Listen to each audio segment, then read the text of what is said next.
nous allons pouvoir l'expliquer. Matthieu chapitre 5, nous allons dans Matthieu chapitre 5, le verset, n'est-ce pas, le verset 3, et la Bible va nous dire ceci. On va dire, heureux les pauvres en esprit, car le royaume des cieux est à eux. Ici, bien-aimés dans le Seigneur, il est avant tout. Donc, j'aimerais ici que nous parlions premièrement, que nous nous intéressions premièrement au royaume des cieux ou les royaumes de Dieu. Il dit, heureux les pauvres en esprit, car le royaume des cieux leur appartient. Le royaume des cieux leur est réservé. Le royaume des cieux est pour eux. Le royaume des cieux, bien-aimés dans le Seigneur, ça doit être au centre, n'est-ce pas, de notre foi en Jésus-Christ.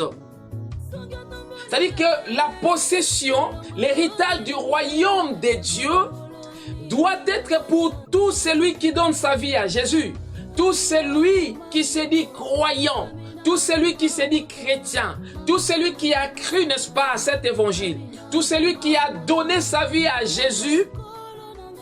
La promesse d'hériter les royaumes des cieux, la promesse d'entrer dans les royaumes de Dieu doit être pour nous tous, n'est-ce pas, la raison principale pour laquelle nous avons cru en Jésus. Nous n'avons pas cru en Jésus, bien-aimés dans le Seigneur, pour que nous obtenions de mariage, pour que nous obtenions des richesses de ce monde. En effet, Jésus-Christ, le Fils de Dieu, n'était pas venu dans le monde pour que nous possédions ces choses-là. Jésus était venu dans le monde pour apporter à l'humanité ce que l'humanité n'avait pas eu avant. Or, avant la venue de Jésus dans le monde, les gens se mariaient, les gens voyageaient, les gens s'enrichissaient, les gens se procuraient, n'est-ce pas, de tous ces biens, de toutes ces bénédictions-là terrestres. Mais Jésus était venu dans le monde, bien-aimé dans le Seigneur, pour que nous obtenions ce que le monde n'avait pas pu nous donner, les royaumes des cieux. Et ici, il est question du royaume des cieux. Il dit, le royaume des cieux est réservé.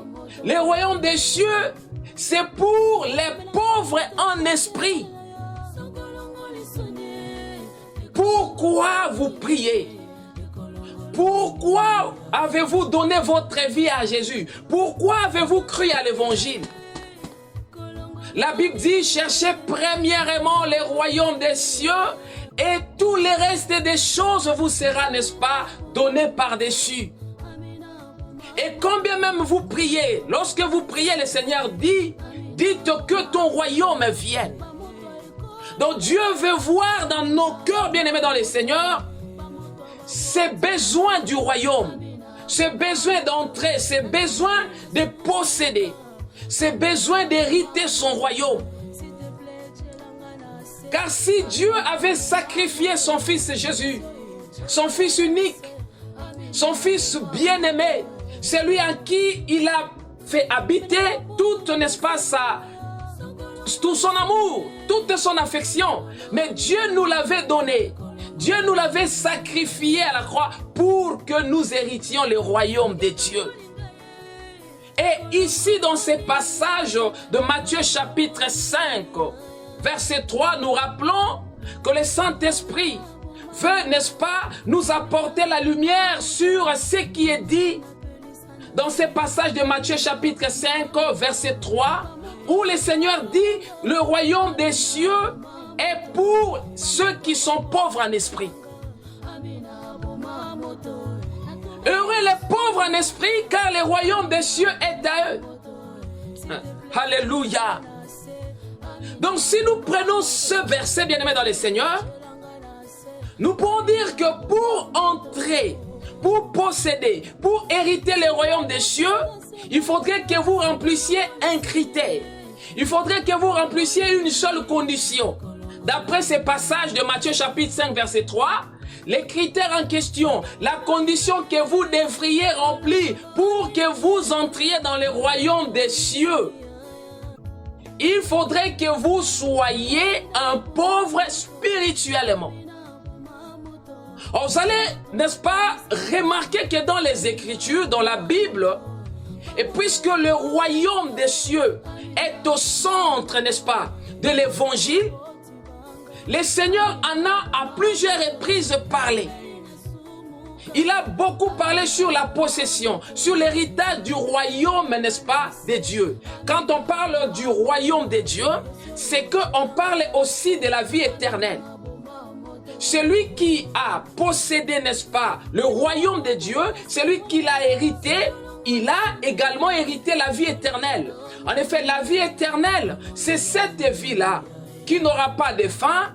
Et cette vie, c'est vie dans le royaume de Dieu. C'est une vie qui ne se trouve pas, qui ne se rencontre pas. C'est une vie qui n'est pas terrestre. La vie terrestre, elle est passagère. La vie terrestre, elle est limitée. La vie terrestre, elle est éphémère.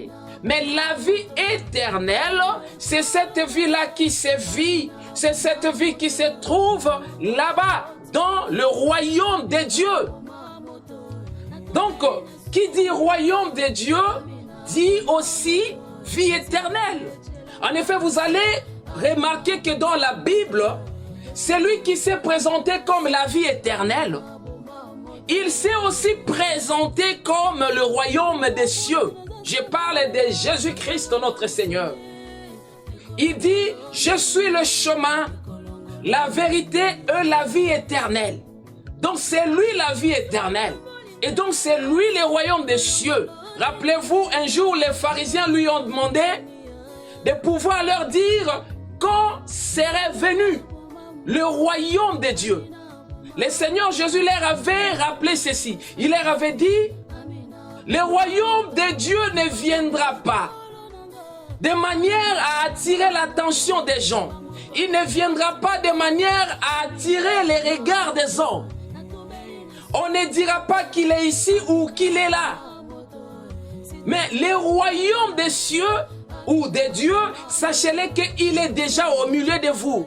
Or, quand Jésus a dit le royaume de Dieu est au milieu de vous, c'est-à-dire au milieu des Israélites, au milieu des pharisiens, il faisait allusion à sa propre personne. Donc, il se disait lui-même le royaume de Dieu. C'est lui, Jésus, qui est ce royaume de Dieu. Et c'est lui, Jésus, qui est aussi, n'est-ce pas, la vie éternelle. Alléluia. Donc, bien-aimés dans le Seigneur, nous voulons dire ceci. En lisant la Bible, nous voyons que le Seigneur Jésus a beaucoup parlé sur les royaumes des cieux. Et nous disons que si le Seigneur Jésus a beaucoup parlé sur les royaumes de Dieu, sur les royaumes des cieux, sur la vie éternelle, mais c'est parce que c'est la chose la plus importante. C'est cela, même la bénédiction de Dieu. La bénédiction dont, n'est-ce pas, David a parlé lorsqu'il dit c'est la bénédiction de l'Éternel qui enrichit et il ne la fait suivre d'aucun chagrin. Cette bénédiction-là, bien-aimé dans le Seigneur, de l'Éternel qui nous apporte la richesse, qui nous enrichit et qui jamais ne se fera suivre d'un chagrin, c'est la vie éternelle. Nous vivrons cette bénédiction-là lorsque nous serons entrés dans le royaume de Dieu. Lorsque nous serons entrés dans la vie éternelle. Mais maintenant, vous allez voir, bien-aimés dans le Seigneur, que si nous prenons une écriture telle que Luc chapitre 18, partant du verset 18, là aussi, le Seigneur Jésus va parler toujours au sujet du royaume de Dieu. Il va parler toujours au sujet, n'est-ce pas, de la vie éternelle. Mais les conditions ou la condition qu'il va donner là-bas, la condition qu'il va nous présenter là-bas, pour qu'on puisse hériter le royaume de Dieu, cette condition à remplir selon Luc chapitre 18, apparemment, elle est différente, n'est-ce pas, de la condition qu'il est donnée ici dans Matthieu chapitre 5, verset 3. Ici, les critères à remplir dans Matthieu chapitre 5, verset 3, pour entrer dans le royaume des cieux, il faudrait que vous soyez spirituellement pauvres. Mais là, dans Luc chapitre 18, il va parler autrement. Cependant, il est toujours question, là, dans Luc chapitre 18, de posséder, d'hériter les royaumes de Dieu. J'aimerais que nous allions, n'est-ce pas, dans ces passages de Luc chapitre 18, pour que nous comparions cela à ce que le Seigneur dit dans Matthieu chapitre 5, verset 3. Parce que là, il nous semble qu'il y aurait plusieurs conditions, il y aurait plusieurs critères à remplir pour qu'on puisse hériter le royaume des cieux. Nous rappelons que dans Matthieu chapitre 5, verset 3, on dit « Heureux les pauvres en esprit, car le royaume des cieux, Dieu l'a réservé pour eux. » Donc pour entrer dans le royaume des cieux, il faudrait que vous soyez spirituellement pauvres. Mais écoutez ce que le Seigneur va dire ici dans Luc chapitre 18. Nous allons commencer notre lecture à partir du verset 18.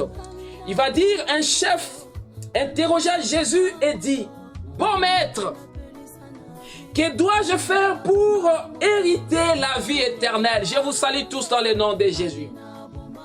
Un chef est venu vers Jésus. Il était un chef, n'est-ce pas, de pharisiens. C'est quelqu'un qui était dans le pharisaïsme. C'est quelqu'un qui avait la connaissance, n'est-ce pas, de la loi de Moïse. C'était un enseignant de la parole. Mais cet homme était aussi un riche. La Bible dit, il va s'approcher du Seigneur et il va l'appeler bon maître. Et il pose sa question à Jésus, au Seigneur, en disant, que dois-je faire, n'est-ce pas, pour que je puisse hériter les royaumes? Bon, il a parlé plutôt de la vie éternelle. Mais nous venons de dire qu'il dit la vie éternelle, dit aussi le royaume des cieux. Donc on ne peut pas, n'est-ce pas, les séparer. Le Seigneur Jésus va prendre la parole pour lui dire ceci. Ici, le Seigneur Jésus ne va pas lui dire que pour hériter le royaume de Dieu, il faudrait que tu sois devenu pauvre en esprit. Il va plutôt lui dire ceci. Jésus lui répondit, « Pourquoi m'appelles-tu bon ?» La première des choses, c'est que le Seigneur Jésus s'est étonné de ce que cet homme l'a appelé bon. Or, vous et moi, nous le savons fort bien, et c'est ce que nous confessons, c'est ce que nous déclarons, c'est que Jésus, il est bon. Jésus, c'est lui, cet agneau de Dieu dans lequel il n'y a aucun défaut, il n'y a aucune tâche. Parce qu'en lui, il n'y avait pas de péché. Lui qui n'avait point commis de péché. Vous comprenez? Mais ici, bien aimé, curieusement, quelqu'un qui se présente à lui et l'appelle bon maître. Mais le Seigneur Jésus va réagir pour dire à cet homme, mais pourquoi m'appelles-tu bon? Donc Seigneur Jésus, ici, bien aimé dans le Seigneur, nous comprenons qu'il voulait quelque part savoir pourquoi cet homme l'avait appelé bon. Pourquoi est-ce que cet homme avait appelé Jésus bon maître? Parce qu'il avait reçu la révélation de ce que Jésus était réellement? Ou bien il avait appelé bon maître pour, n'est-ce pas, se moquer de lui? Il appelle bon maître. Et le Seigneur Jésus va réagir pour lui dire, mais pourquoi m'appelles-tu bon? Il n'y a de bon que Dieu seul. Donc ici, nous voyons le Seigneur Jésus qui renie, n'est-ce pas, sa sainteté. On pourrait dire qu'il a renié cela. Parce qu'il a refusé qu'on l'appelle bon maître. Il attribue cela à Dieu et à Dieu seul. Il dit, il n'y a de bon, il n'y a de juste, il n'y a de parfait que Dieu, Dieu seul. Mais pourquoi le Seigneur Jésus a dit cela? Bien-aimé dans le Seigneur, si le Seigneur Jésus a régné, n'est-ce pas, cela, s'il a refusé qu'on puisse dire de lui qu'il est bon, c'est parce qu'il veut nous instruire que, puisqu'il avait porté la chair, quoique c'est lui la parole de Dieu, quoique c'est lui la sagesse de Dieu, les fils du Dieu vivant, quoique c'est lui le Dieu véritable, Parce que Jésus, il est la manifestation de ces dieux invisibles. Mais puisqu'il avait porté la chair, il s'est dit qu'il n'est pas bon. C'est-à-dire que la chair qu'il avait portée là, l'a empêché, n'est-ce pas, de garder en quelque sorte cette nature parfaite de Dieu. Voilà pourquoi il dit, pourquoi m'appelles-tu bon? Donc Jésus, il est à la fois bon et à la fois pas bon. C'est-à-dire que Jésus, il est à la fois parfait et imparfait. Il est parmi les imparfaits parce qu'il s'était fait homme. Mais il est aussi le parfait. Donc Jésus, il est à la fois Dieu et homme. C'est un peu comme David. En effet, Jésus, il est l'accomplissement de David. Jésus, il est la révélation de David. Je veux dire, Jésus, il est le véritable David. Voilà pourquoi un jour, il a piégé en quelque sorte les Juifs en leur demandant de pouvoir lui dire qui était le Christ. De qui était-il fils? Ce jour-là, les pharisiens n'avaient pas pu répondre à cette question et ils avaient décidé de ne plus poser de questions au Seigneur. Donc je disais que le Seigneur Jésus, lorsqu'il répond en disant qu'il n'est pas juste, qu'il n'est pas bon, il dit à cet homme, pourquoi m'appelles-tu bon? Nous disons que le Seigneur Jésus a parlé comme David. En effet, vous allez remarquer, bien aimé dans le Seigneur avec moi, que David, dans les Écritures, on nous l'a présenté comme étant à la fois le 7e fils d'Isaïe et en même temps, il est le 8e fils d'Isaïe. Donc David, lui seul, il est à la fois 7e et 8e. Nous disons ceci, bien-aimés dans le Seigneur. Dans cela, il n'y a pas d'erreur. Lorsque les Écritures nous présentent David comme étant le 7e et à la fois le 8e, il n'y a pas de contradiction, il n'y a pas d'erreur là-dessus. Mais il y a plutôt un langage divin qui est caché, il y a plutôt une pensée prophétique qui, n'est-ce pas, s'est enfermée dans la personne de David. Vous allez remarquer que David, comme étant le 7e, il est compté comme étant 7e dans la généalogie. Mais lorsque le prophète Samuel était allé dans la maison, n'est-ce pas, d'Isaïe pour oindre un roi, celui que Dieu avait choisi, l'homme selon le cœur de Dieu, David s'était présenté comme étant le 8e. Alors que dans la généalogie, il est 7e. Nous disons ceci, bien aimé dans le Seigneur, c'est que le 7e est là, c'est David qui est le 7e.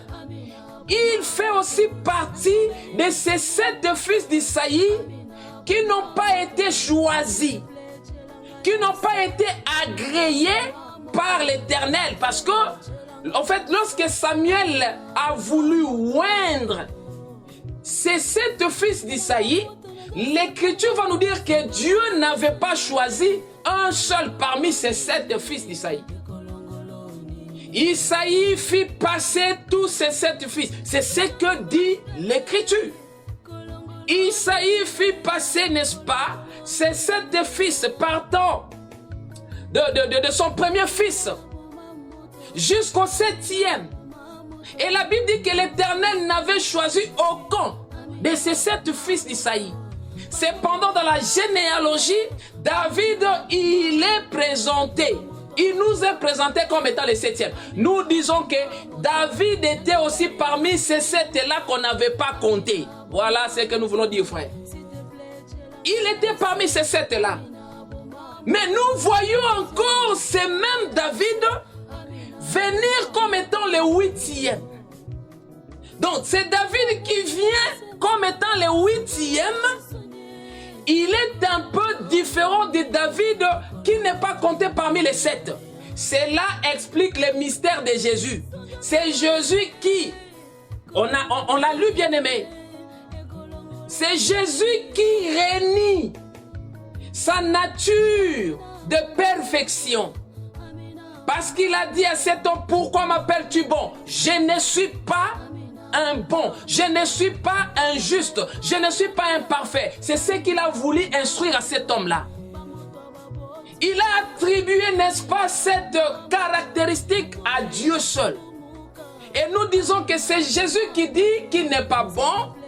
Il correspond au 7e fils d'Isaïe, c'est-à-dire il correspond à David, qui n'a pas été compté parmi les 7e. Alléluia. Il n'a pas été compté parmi les 7e, mais c'est David qui vient pour recevoir l'huile d'onction royale. C'est David là, c'est 8e, c'est-à-dire c'est David qui se présente comme étant le 8e. Lui, il correspond plutôt au dernier Adam. Il correspond plutôt à l'esprit vivifiant. La Bible dit que le dernier Adam, il est devenu un esprit vivifiant. C'est-à-dire que le dernier Adam, c'est lui l'esprit vivifiant. Mais sauf que le dernier Adam, il a, n'est-ce pas, subi une transformation en quelque sorte. Il a subi un changement, une transformation. Il est devenu un esprit qui donne la vie. Et c'est le mystère de Jésus. Jésus-Christ, c'est lui le dernier Adam, mais il a fallu qu'il meure. Alors, quand nous parlons de la mort de Jésus, c'est que nous parlons, n'est-ce pas, du fait que les 7 fils d'Isaïe n'ont pas été agréés. Le fait qu'ils n'ont pas été agréés par l'Éternel, cela explique même la mort. Cela explique la mort. Mais quand David, qui est 7e, nous vient comme étant le 8e, cela maintenant parle de la résurrection de notre Seigneur Jésus-Christ. Alléluia. Donc c'est pour autant dire, David était mort parmi les 7, mais il est le seul qui était revenu à la vie pour recevoir l'onction royale. En effet, Jésus est devenu, Dieu a fait de lui Seigneur. Donc quand nous parlons de la seigneurie de Jésus, c'est que nous parlons de sa royauté. Dieu a fait de lui Seigneur et Christ seulement lorsque il fut passé par la mort. Après qu'il eut souffert, après qu'il fut passé, n'est-ce pas, par la mort, que Dieu a fait de lui roi, Seigneur et Christ. Il a reçu cette onction par la mort. Il a fallu qu'il passe par la mort et nous disons que la mort de Jésus de Nazareth correspond à ce David qui est, n'est-ce pas, le 7e fils d'Isaïe, mais qui n'avait pas reçu l'onction parce qu'il était comme les 6 fils, c'est-à-dire comme ses frères. Là, il est question de Jésus homme. Jésus homme, il est comme Moïse. Jésus homme, il est comme tous les prophètes. Mais c'est Jésus qui n'est pas comme Moïse. C'est Jésus qui est devenu un esprit vivifiant. Alléluia. Et donc, bien aimé dans le Seigneur Jésus va dire à cet homme, pourquoi m'appelles-tu bon? Il n'y a de bon que Dieu seul.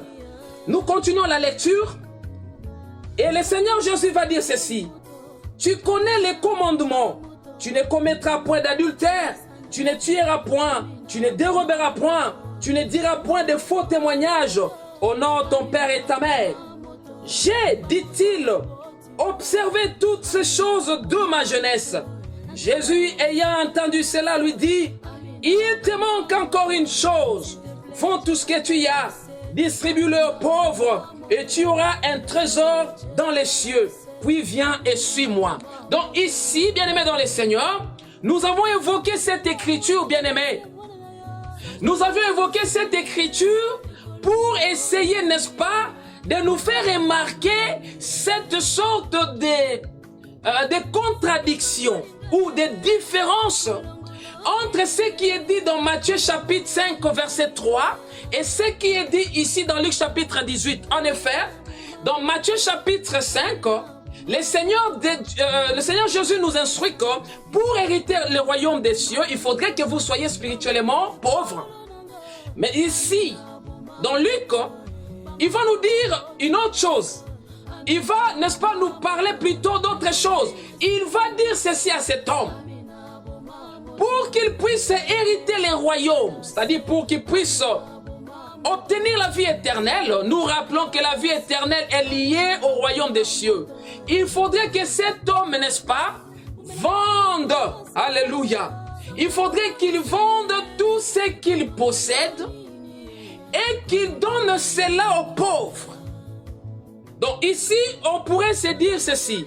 Le Seigneur Jésus, on peut s'imaginer que le Seigneur Jésus avait dit à cet homme d'aller vendre ses richesses, c'est-à-dire ses biens matériels, peut-être ses maisons, peut-être ses voitures, vendre tous ses biens et prendre cet argent-là qu'il va, n'est-ce pas, obtenir lorsqu'il aura vendu ses biens, donner cet argent aux pauvres. Mais ce n'est pas dans ce sens-là que le Seigneur dit ces choses. Lui va dire ceci, nous devons respecter ce qui est dit, ce qui est écrit.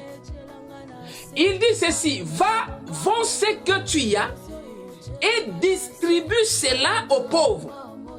Cela ne veut pas dire que cet homme devrait aller vendre ses biens et prendre l'argent pour les distribuer, n'est-ce pas, aux pauvres. Mais ça veut dire plutôt que cet homme devrait distribuer ses biens aux pauvres. En effet, pour le Seigneur Jésus, vendre ses biens et les distribuer, ça revient au même. En réalité, il a dit à cet homme d'aller distribuer, d'aller donner, d'aller, n'est-ce pas, offrir aux pauvres ses biens. Mais il a parlé quand même en termes de vente. Il parle en termes de vente parce que vous avez remarqué que le Seigneur, quand il parle, n'est-ce pas, je vais dire de la prédication même de l'évangile, il parle en termes de la vente. Remarquez dans Isaïe chapitre 55, il appelle les gens, les hommes. Il invite les hommes à venir acheter. Voyez-vous, il vend. C'est pourquoi ici aussi le Seigneur a parlé, n'est-ce pas, de vendre. Il sait ce qu'il est en train de dire. Il dit des choses qui correspondent à la prophétie.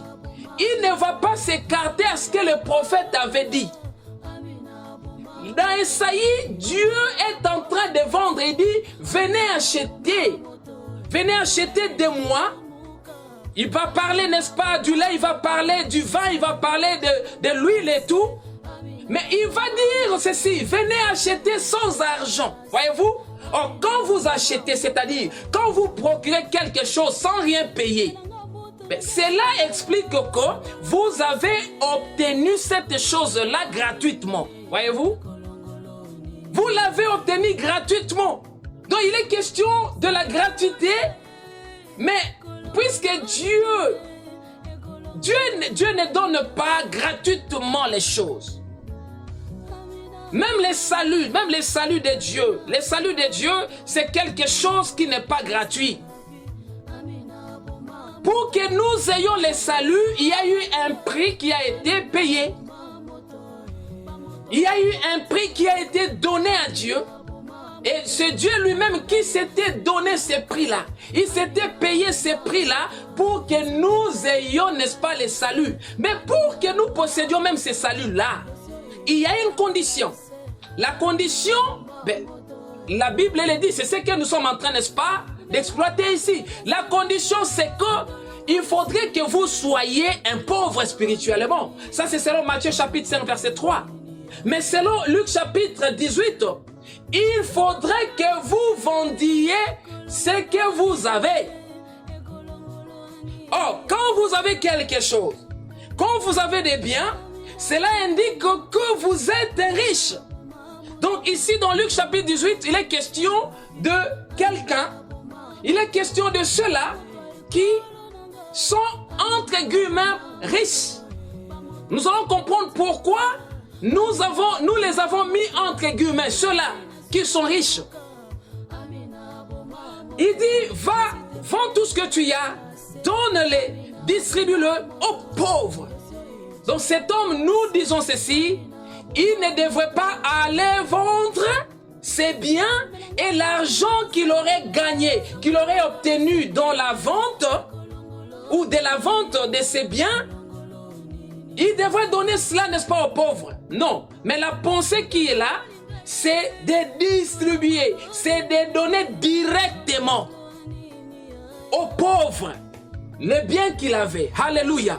Donc ici, nous avons, dans Matthieu chapitre 5, les critères ou la condition pour hériter le royaume de Dieu ou encore la vie éternelle, c'est qu'il faut que vous soyez pauvres en esprit, tandis que dans Luc chapitre 18, il faudrait que vous vendiez, n'est-ce pas, ce que vous avez et que vous les donniez, n'est-ce pas, aux pauvres. Or, si nous allons encore plus loin, dans Jean chapitre 17, là, le Seigneur Jésus va parler encore dans un autre langage. Il va encore parler autrement. Il va encore nous présenter d'autres critères, d'autres conditions pour avoir la vie éternelle. Là, dans Jean chapitre 17, verset 3, il va dire ceci. Oh, la vie éternelle. Alléluia. Or, la vie éternelle, nous rappelons que quand nous parlons de la vie éternelle, c'est que nous parlons du royaume de Dieu, le royaume des cieux. Mais là, il va dire ceci. Or, la vie éternelle, c'est qu'ils te connaissent, toi le véritable Dieu. Et c'est lui que tu as envoyé, Jésus-Christ. Donc ici, bien-aimés dans le Seigneur, nous appelons les Écritures pour les comparer et tirer des leçons, comprendre ce que ces Écritures veulent nous instruire. Et nous remarquons que ces Écritures ne disent pas la même chose, apparemment. Cependant, nous allons comprendre qu'en réalité, ou en vérité, toutes ces Écritures ne parlent que d'une même chose. Donc dans Jean chapitre 17, le Seigneur Jésus va dire, pour hériter le royaume de Dieu, pour avoir la vie éternelle, il faudrait que vous acquériez une connaissance. Il faudrait que vous possédiez une connaissance. Il va dire, c'est qu'ils te connaissent, toi le véritable Dieu.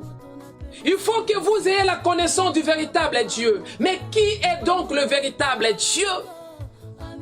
Les Écritures elles-mêmes reconnaissent qu'il y a plusieurs dieux. Il y a plusieurs seigneurs. Il y a beaucoup de dieux. Mais parmi tous ces dieux-là, il n'y a qu'un seul qui est le vrai. Il n'y a qu'un seul qui est le grand.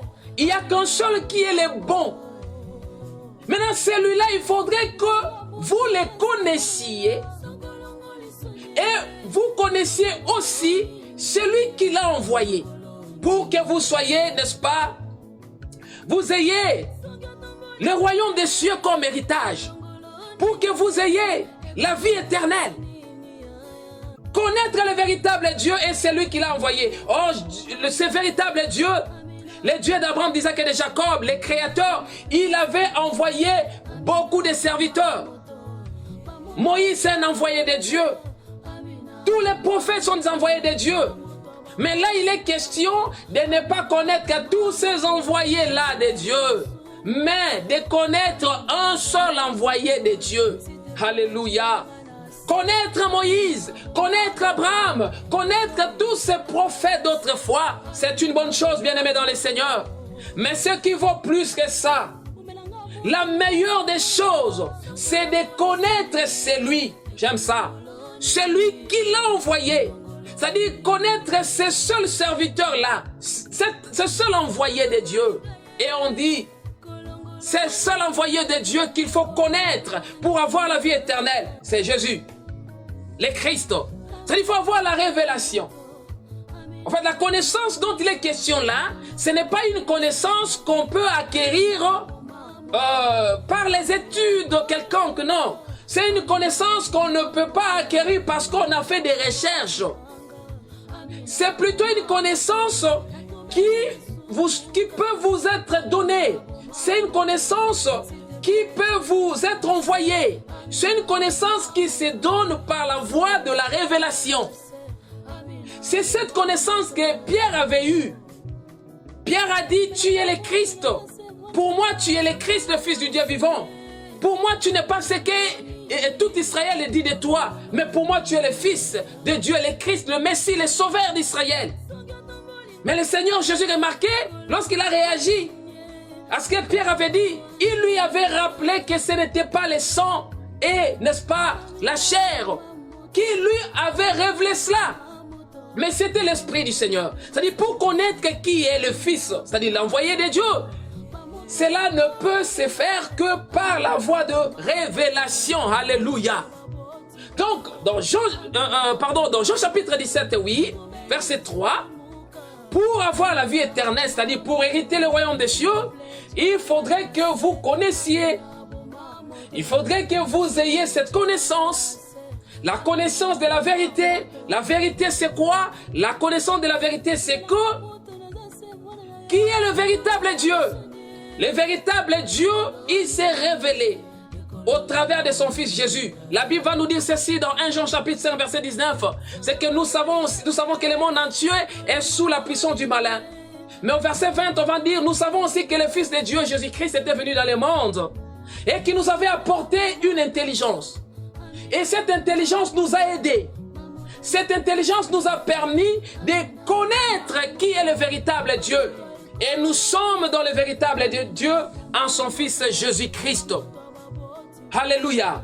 Donc, bien-aimés dans le Seigneur, ici, il nous semble que nous avons plusieurs critères, il y a plusieurs conditions à remplir pour hériter le royaume de Dieu. Donc, il ne s'agit pas seulement que vous soyez pauvres en esprit, mais il faudrait aussi que vous sachiez vendre tout ce que vous avez et donner cela aux pauvres pour que vous ayez un accès dans le royaume de Dieu. Mais dans Jean chapitre 17, là c'est encore une autre chose, une autre affaire. Là maintenant, il est question d'avoir la connaissance du véritable Dieu et de celui qu'il a envoyé pour que vous entriez dans le royaume de Dieu. Si nous allons dans Jean chapitre 3, là c'est encore une autre chose. Là le Seigneur Jésus va dire à Nicodème, pour que vous puissiez entrer dans le royaume de Dieu, il vous faudrait naître de nouveau. Il vous faudrait naître de nouveau. Voyez-vous? Donc, selon Jean chapitre 3, pour entrer dans le royaume des cieux, il faut que vous naissiez de nouveau. Donc là, dans Jean chapitre 3, il n'est pas question d'être pauvre en esprit, mais plutôt de naître de nouveau. Maintenant, nous voudrions que le Saint-Esprit nous éclaire. Que le Saint-Esprit, n'est-ce pas, nous explique lorsqu'il dit par la bouche de Jésus de Nazareth que pour posséder la vie éternelle, pour avoir la vie éternelle et posséder ou hériter le royaume des cieux, il faudrait que vous soyez spirituellement pauvres. Qu'est-ce qu'il veut réellement dire par là? En effet, nous nous posons cette question parce que, bien aimés dans le Seigneur, en méditant la parole de Dieu, vous allez remarquer, vous allez comprendre que nulle part dans la parole, dans les Écritures, la pauvreté a été quelque chose de bon.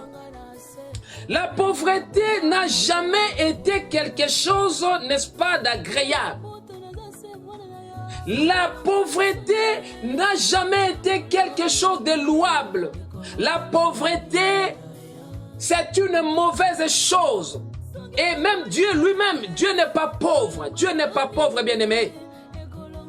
Le Dieu que nous prions, il n'est pas pauvre. L'Écriture dit, l'or et l'argent lui appartiennent.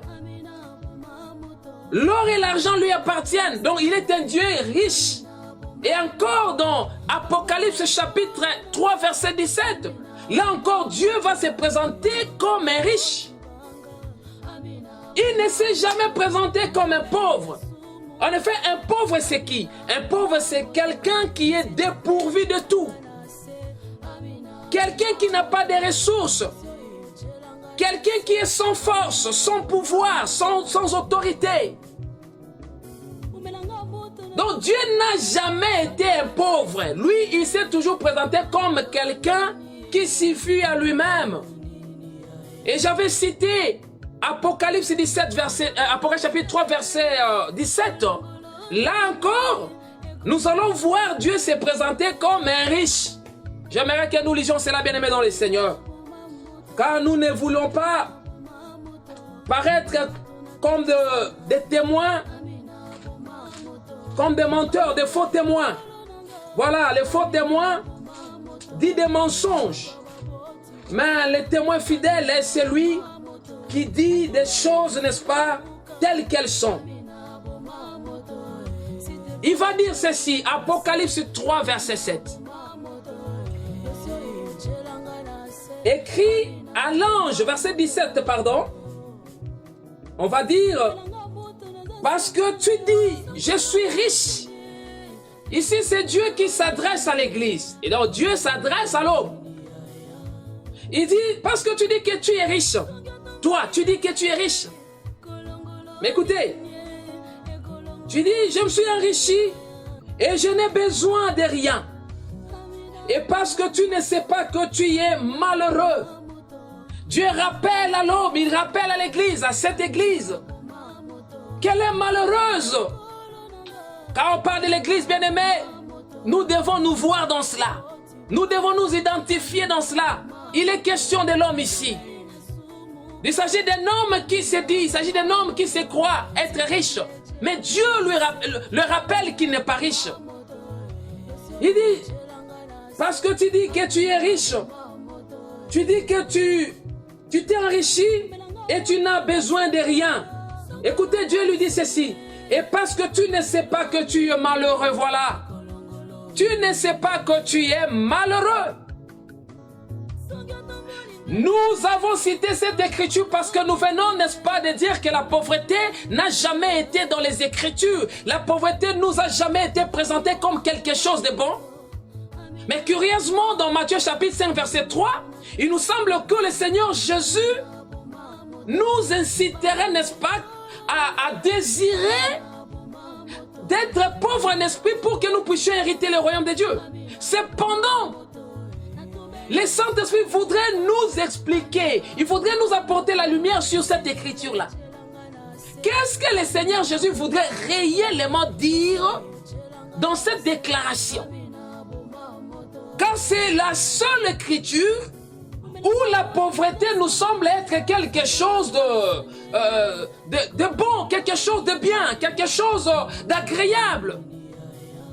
Or, nous disons que la pauvreté, bien-aimée dans le Seigneur, ça restera toujours une mauvaise chose.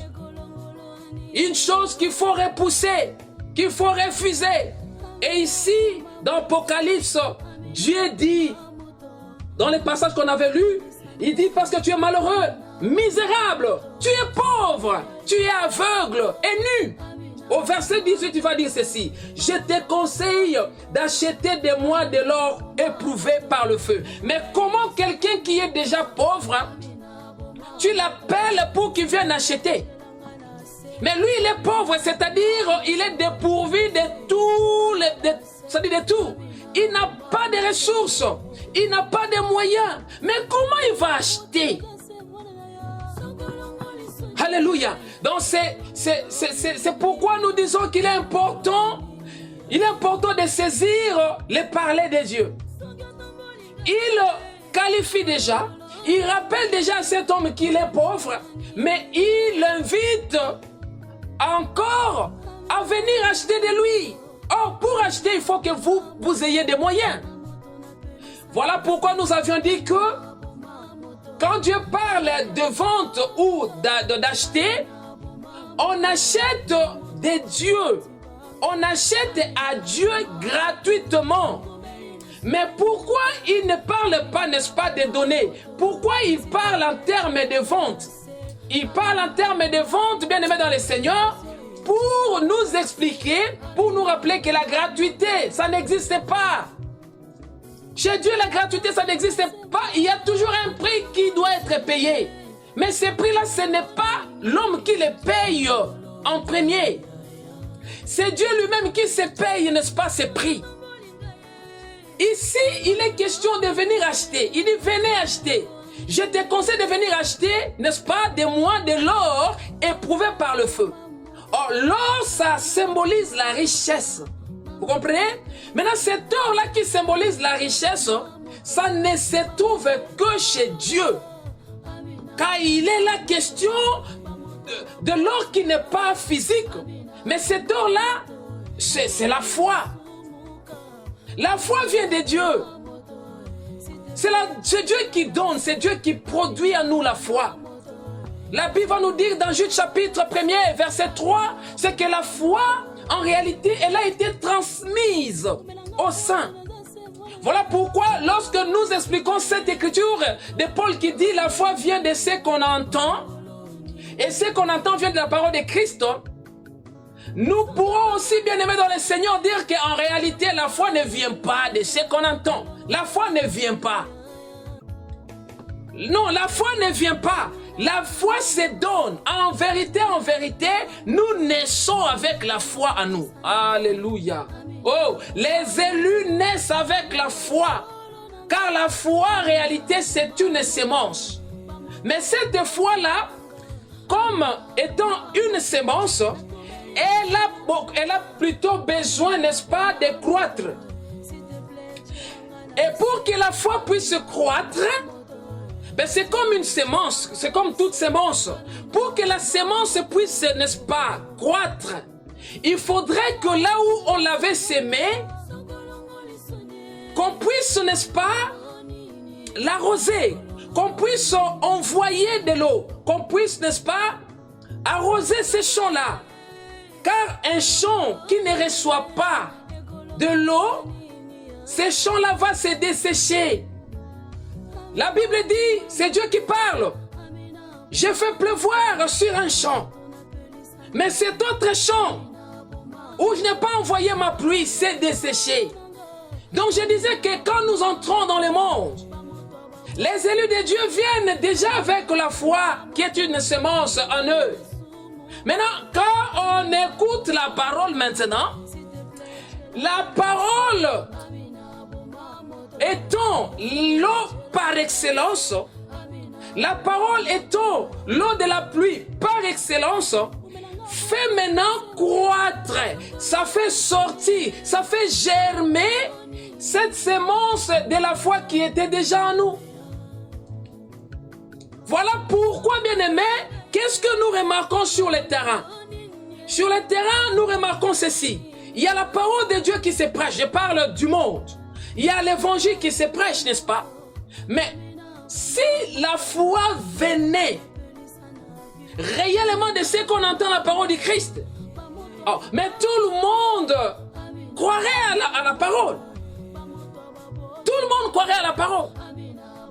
Si la foi viendrait de ce qu'on attend la parole du Christ. Je ne suis pas ici en train de contredire l'apôtre Paul, mais je suis plutôt en train, n'est-ce pas, d'expliciter ce que Paul n'a pas dit. Et Paul, là où il est, il sait que je ne suis pas contre ce qu'il dit, et il est d'accord avec ce que je suis en train de dire. Remarquez que Dieu a apporté la parole à Caïn. Donc si la foi venait, je veux dire, si la foi viendrait de ce qu'on entend la parole du Christ, hein, mais Caïn n'allait pas tuer Abel. Car c'est Dieu qui, n'est-ce pas, avait apporté la parole. Cette parole de Dieu, là, cela n'est pas différent de l'évangile du Christ. Dieu a prêché Caïn. Mais il était impossible que Caïn, n'est-ce pas, puisse se convertir. Parce que Caïn, en lui, il y avait une sémence qui n'était pas une bonne sémence. Dans Caïn, il y avait déjà une mauvaise sémence. Et la parole que Dieu, n'est-ce pas, lui avait adressée, la parole que Dieu lui avait prêchée, c'était comme de l'eau qui était tombée sur cette terre-là, qui est Caïn, pour faire sortir la semence qui était déjà semée dans Caïn. Et qu'est-ce qu'il y avait, n'est-ce pas, germé dans Caïn? La haine, la colère. Et Caïn a tué son frère. En vérité, c'est cette parole-là qui avait, n'est-ce pas, fait sortir la mauvaise semence qui était dans Caïn. Remarquez, le Seigneur Jésus va donner du vin et il va donner du pain aux 12 qui étaient là. J'aime ça. Tout le monde avait mangé de son pain. Tout le monde avait bu, n'est-ce pas, de son vin. Mais quant à Judas, la Bible dit quand lui, il a trempé. Alléluia. Quand il a mangé les morceaux de pain trempés dans le vin, la Bible va dire que Satan va entrer, n'est-ce pas, dans Judas. Il faut voir dans cela, bien-aimé dans le Seigneur, c'est que le pain et le vin, qui représente les corps et les sangs, ce qui représente la parole et l'esprit, et qui est censé donner la vie aux hommes, cela avait plutôt ouvert une porte dans la vie de Judas Iscariote pour que Satan puisse entrer. Satan ne pouvait pas entrer dans Judas et l'amener à trahir le Seigneur Jésus si Judas n'avait pas mangé de ses pains. Dans d'autres termes, on pourrait comprendre que c'est ces pains-là et ces vins-là qui, n'est-ce pas, avaient en réalité apporté des problèmes à Judas Iscariote. Et l'apôtre Paul va dire ceci, n'est-ce pas, pour nous donner la main d'association par rapport à ce que nous sommes en train d'affirmer ici. Paul va dire ceci, il dira, nous sommes en effet un parfum du Christ. Nous sommes pour Dieu un parfum du Christ. Et nous répandons, c'est-à-dire ce parfum-là, qui est le Christ, et que nous sommes, nous répandons l'odeur de ce parfum. Mais lisez, Paul va dire ceci. L'odeur de ce parfum que nous sommes en train de répandre, quand il parle de cette odeur du parfum, quand tu parles du parfum qui est le Christ, il parle de l'évangile. Il va dire que cette même odeur, il n'est pas question de deux sortes d'odeurs. Il est question d'une seule odeur. C'est un parfum qui ne dégage qu'une seule odeur. Mais il va dire que cette seule odeur-là, ça donne la vie aux uns, mais aux autres, ça donne la mort. Que le Seigneur vous bénisse. Aux autres, cette même odeur du parfum, ça donne la mort. Et cela explique, bien aimé, ce que nous avons dit, c'est-à-dire ce que fait la parole. La parole de Dieu ne se prêche pas dans le monde entier que pour donner la vie, que pour sauver. Non. La parole de Dieu se prêche pour donner la vie aux uns, mais pour donner aussi la mort aux autres. Pour donner la mort aux autres. On a brisé un parfum d'albâtre dans une maison. C'était dans la maison de Simon le lépreux. Et la Bible dit que c'était un parfum de grand prix. Et nous comprenons que c'était un parfum d'une très bonne odeur. Un parfum qui dégageait une odeur suave. Mais Judas, au lieu, n'est-ce pas, de se réjouir de l'odeur de ce parfum, lui va plutôt suggérer qu'on puisse vendre ce parfum-là. Il a fallu qu'on le vende. Allez-y comprendre que nous parlons toujours, n'est-ce pas, de ce qui concerne la parole de Dieu. Il y a ceux qui aiment la parole de Dieu et ceux qui ne l'aiment pas. Il y a ceux qui, la parole de Dieu, produisent en eux la vie. Mais chez les autres, cette même parole, ça produit la mort. Alléluia.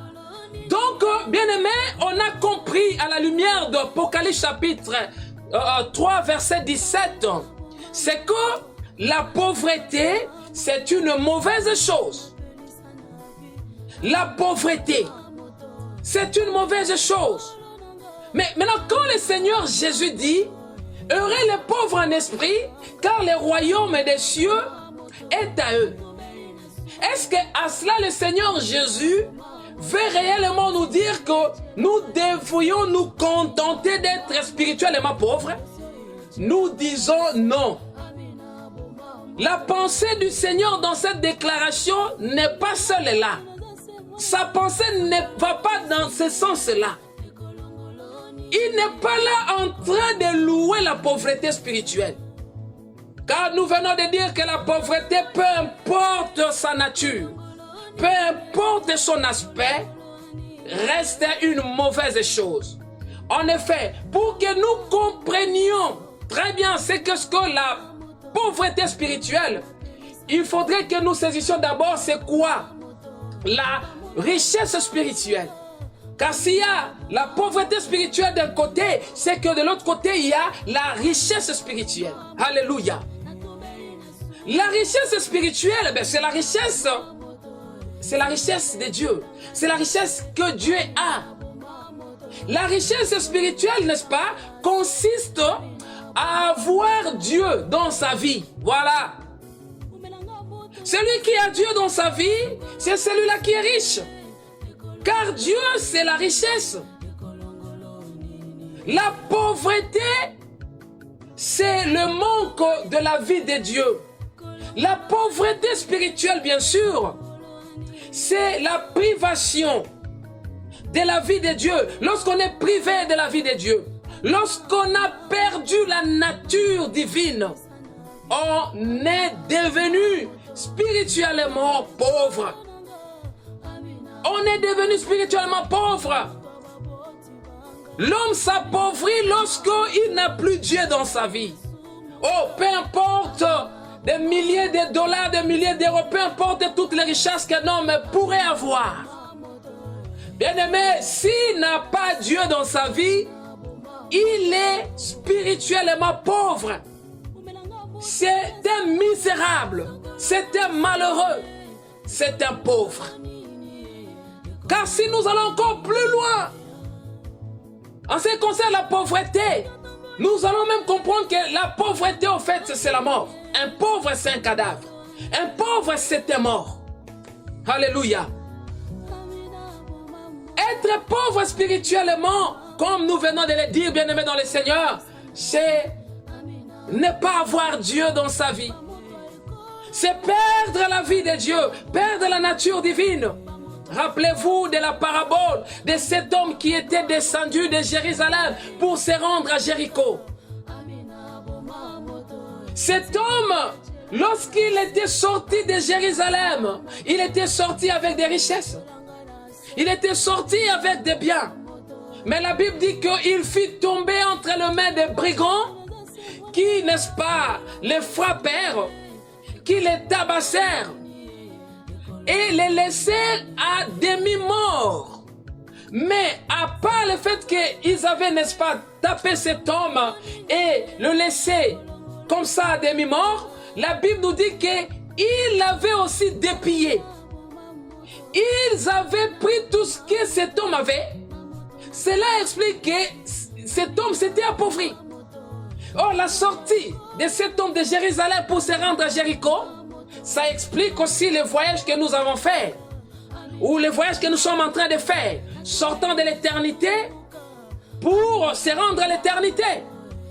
Mais le monde, c'est là où cet homme a été battu. Le monde, c'est là où cet homme a été, n'est-ce pas, frappé.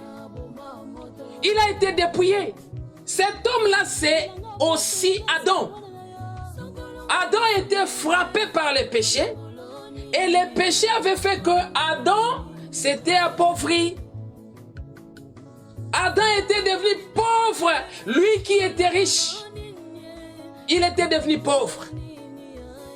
La même chose aussi avec cet enfant, ses fils prodigues. Ces fils prodigues qui étaient sortis de la maison de son père avaient des richesses. Alléluia. Mais il s'était appauvri parce qu'il avait distribué ses richesses aux prostituées. Alléluia. Il avait distribué cela aux prostituées. Dans cet enfant, dans ses fils prodiges, nous voyons aussi les traces de notre Seigneur Jésus-Christ. Alors, quand nous disons que cet enfant-là, ses fils prodigues, avait prodigué ses richesses, il avait, n'est-ce pas, distribué aux prostituées, nous voyons aussi notre Seigneur Jésus-Christ qui, existant en forme de Dieu, lui qui existant en la nature de Dieu, la Bible dit qu'il s'était dépouillé. Voilà, Philippiens chapitre 2, il s'était dépouillé de sa nature divine, en portant une chair semblable à celle du péché. Voilà pourquoi quand cet homme-là appelé bon maître, il lui a dit, ne m'appelle pas bon. Pourquoi m'appelles-tu bon? Un seul est bon. En quelque sorte, le Seigneur Jésus s'est conformé. Il s'est conformé au pécheur. Lui qui n'avait point commis de péché, mais Dieu l'avait fait devenir péché. Cet homme qui était, nous sommes rentrés à cet homme-là qui était sorti de Jérusalem, il a été frappé, il a été tabassé, il a été dépouillé par des brigands. Et nous disons que cet homme s'était appauvri ces jours-là. Et cela explique la pauvreté qui s'était abattue sur Adam, sur l'homme. Maintenant, quand le Seigneur dit « Heureux les pauvres en esprit », dans cela, le Seigneur Jésus-Christ voudrait tout simplement rappeler d'abord à tout homme d'être conscient de sa pauvreté. Tout homme doit être conscient de sa pauvreté. C'est-à-dire, tout homme doit être conscient qu'il est un pécheur. Voilà. Celui qui n'est pas conscient de sa pauvreté spirituelle, c'est celui-là qui n'est pas conscient de sa nature adamique.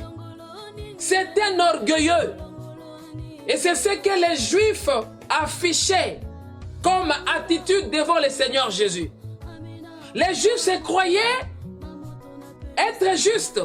Ils se croyaient être riches. Or, en vérité, même les Juifs, ils n'étaient pas riches. Car sur la terre, sous le soleil, il n'y a aucun riche. C'est-à-dire, il n'y a aucun juste. Donc, allez-y comprendre quand nous parlons de la richesse spirituelle, c'est nous parlons de la justice de Dieu, nous parlons de la nature de Dieu. Tous ont péché et sont privés de la gloire de Dieu. Tous ont péché et ont perdu la nature divine. Tous ont péché et se sont appauvris en Adam. Donc, le Seigneur Jésus, lorsqu'il dit dans Matthieu chapitre 5, verset 3, « Heureux les pauvres en esprit », là, il est en train tout simplement, dans le Seigneur, de dire que ceux-là qui reconnaîtront, ceux-là qui seront conscients de leur péché, le royaume des cieux sera pour eux parce que quand on reconnaît qu'on est pécheur, cela doit te pousser à te repentir. Cela doit te pousser à aller vers le Seigneur. C'est lui qui enrichit. Pourquoi David va dire c'est la bénédiction de l'Éternel qui enrichit? C'est l'Éternel Dieu qui enrichit. C'est lui le seul, c'est lui l'unique riche qui enrichit. Tous les hommes sont des pauvres, spirituellement. Spirituellement. Et vous allez remarquer, bien aimé dans le Seigneur, pour compléter toujours ce que nous sommes en train de dire.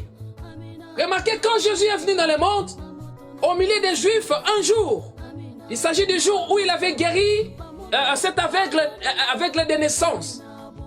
C'est dans Jean chapitre 9. Et déjà à partir du verset 41, le Seigneur Jésus va dire ceci aux Juifs, aux pharisiens qui étaient là, après qu'il leur avait dit, je suis venu dans le monde pour que ceux-là qui voyaient deviennent aveugles.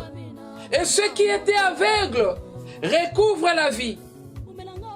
Voyez-vous, il dit, je suis venu pour que ceux qui voyaient. Mais écoutez, en réalité, le Seigneur Jésus ne voudrait pas dire qu'il y avait des gens qui voyaient. En réalité, il n'y avait personne qui voyait. Même les Juifs, ils étaient aveugles. Personne ne voyait. Personne ne voyait.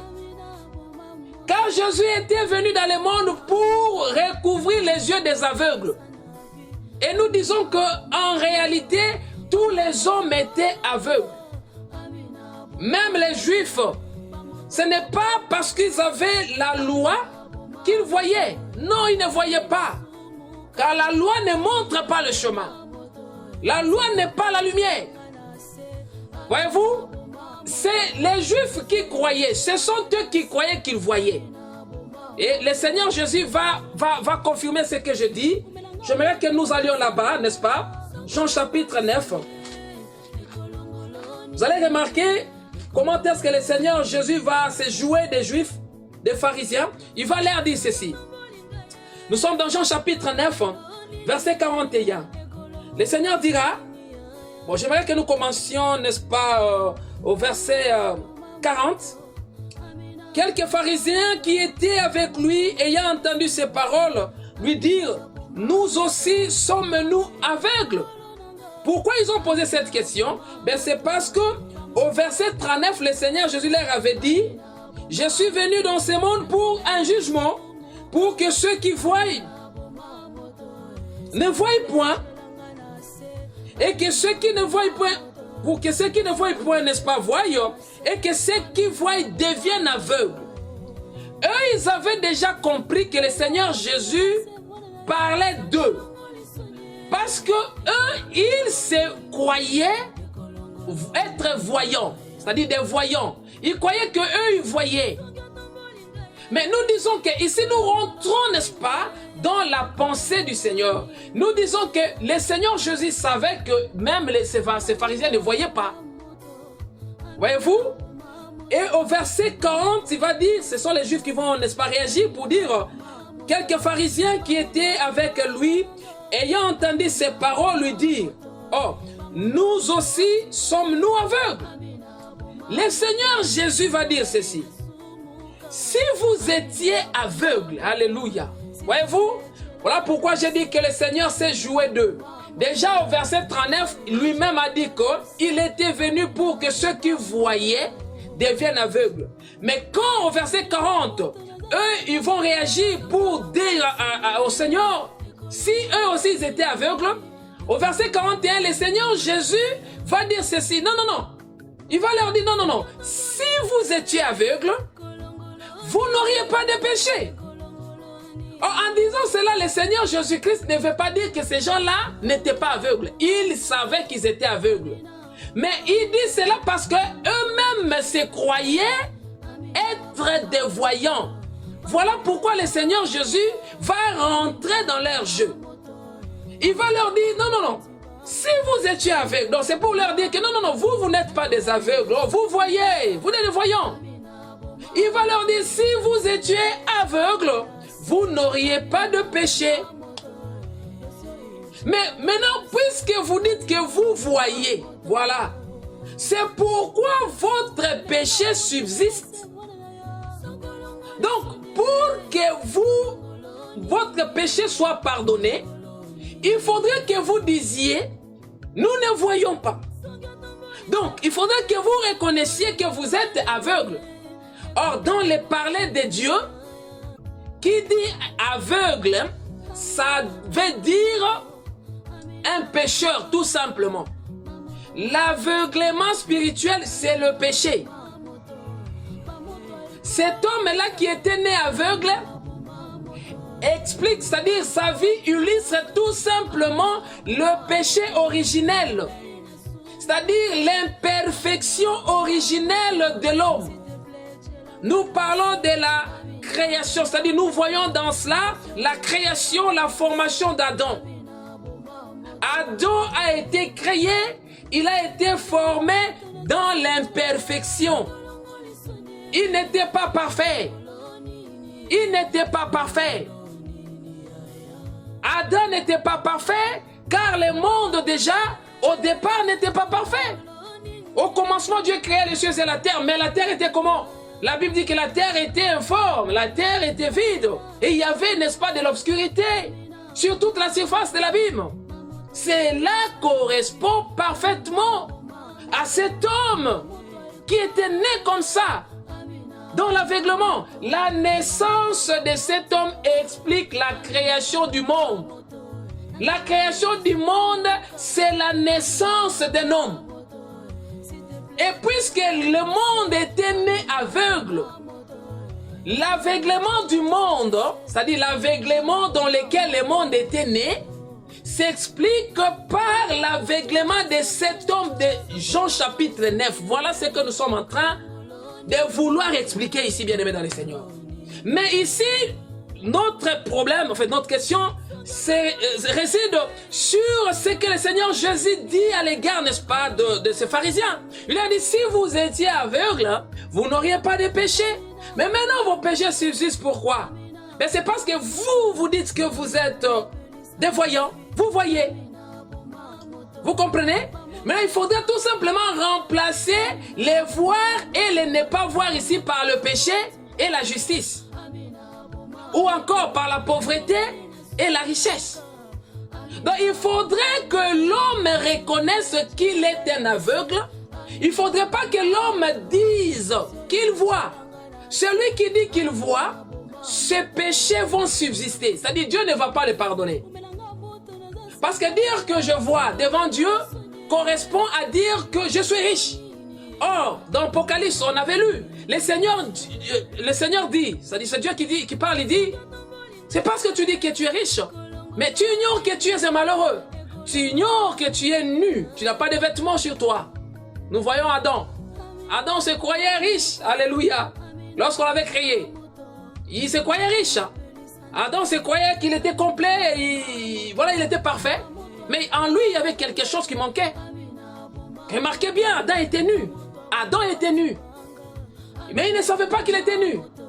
Ce n'est pas moi qui l'ai dit. La Bible dit, Adam n'avait jamais eu honte de sa nudité. Cela explique qu'Adam n'avait jamais eu conscience de sa nudité. Mais Dieu savait qu'Adam était nu. Donc il faudrait que tu reconnaisses cela. Et donc, bien-aimés dans le Seigneur, quand le Seigneur Jésus parle de cette pauvreté ici dans Matthieu chapitre 5 verset 3, cela veut tout simplement dire que le Seigneur Jésus invite tous les hommes à reconnaître qu'ils sont pauvres, c'est-à-dire ils sont de pécheurs, qu'ils viennent à lui, qu'ils se répandent, qu'ils se convertissent en lui, en Christ, pour que lui puisse, n'est-ce pas, nous enrichir. La Bible dit, du riche qu'il était, voyez-vous, c'est lui le seul riche. Du riche qu'il était, il s'était appauvri pour que nous devenions des riches. Mais il s'était appauvri comment? Car là, il est question de la pauvreté spirituelle. Jésus s'était appauvri spirituellement comment? Car nous venons, n'est-ce pas, de comprendre que s'appauvrir spirituellement, ça veut dire se retrouver dans le péché. Être privé, n'est-ce pas, de la vie de Dieu. Être séparé de Dieu. Perdre la nature divine. C'est ça, s'appauvrir spirituellement. Mais la Bible dit que lui, Jésus, qu'il était pauvre, il était riche, pardon, il s'était appauvri pour que nous devenions des riches. Maintenant, la question est de savoir et de comprendre comment et quand est-ce que Jésus s'était appauvri. Jésus s'était appauvri lorsque il fut monté à la croix.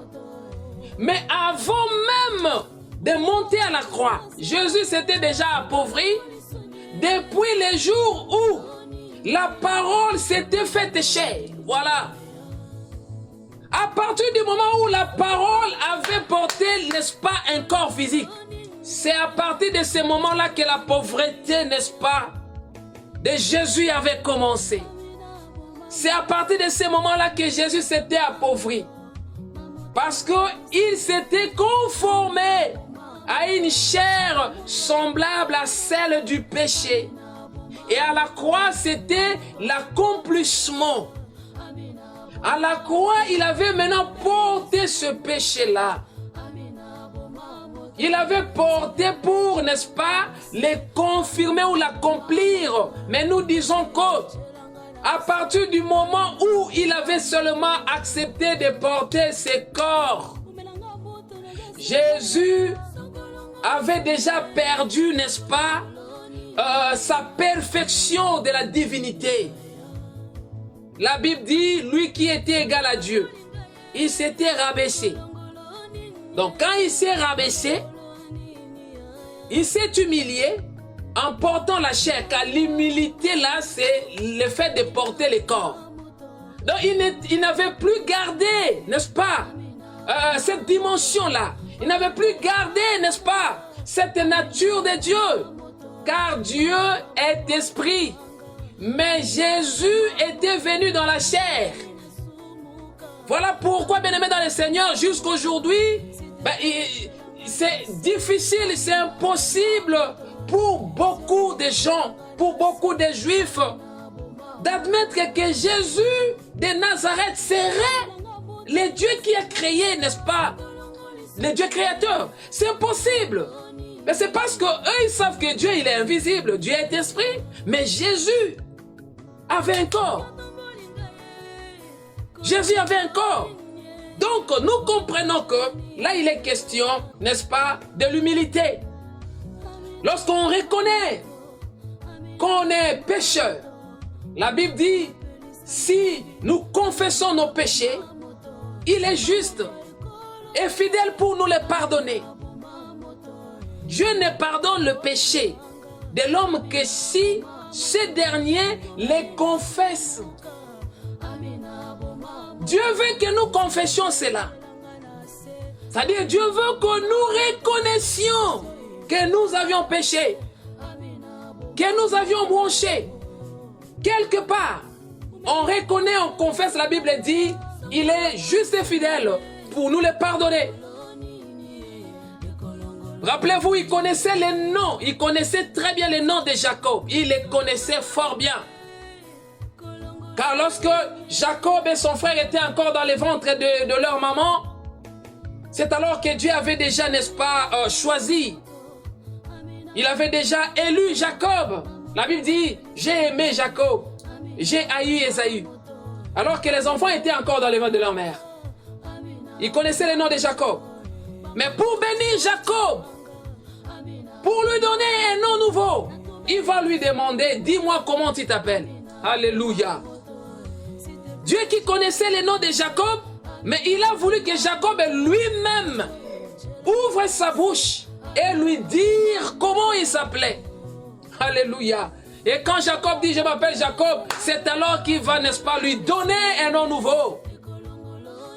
Dieu ne donne les noms nouveaux qu'à celui qui confesse d'abord comment il s'appelle. Or ici, nous sommes en train, n'est-ce pas, de vouloir dire ceci.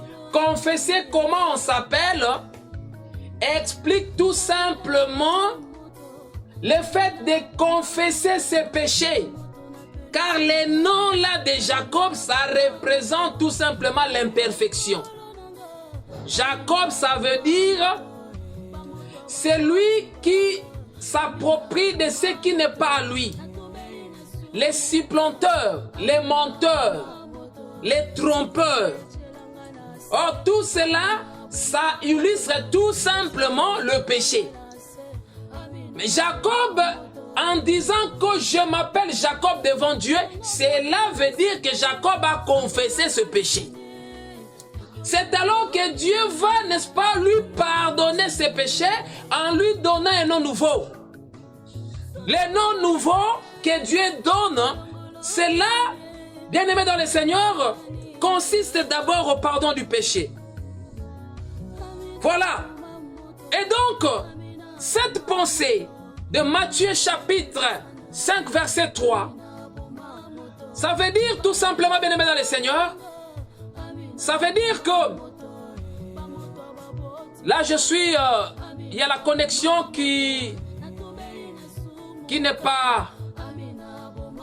Voilà, je vais essayer de revenir à la connexion. Donc, nous étions en train de dire que... Veuillez nous excuser, bien-aimés.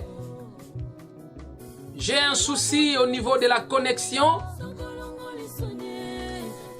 Voilà.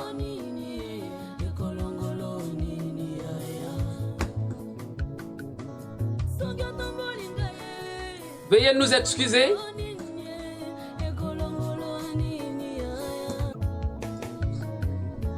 Alléluia.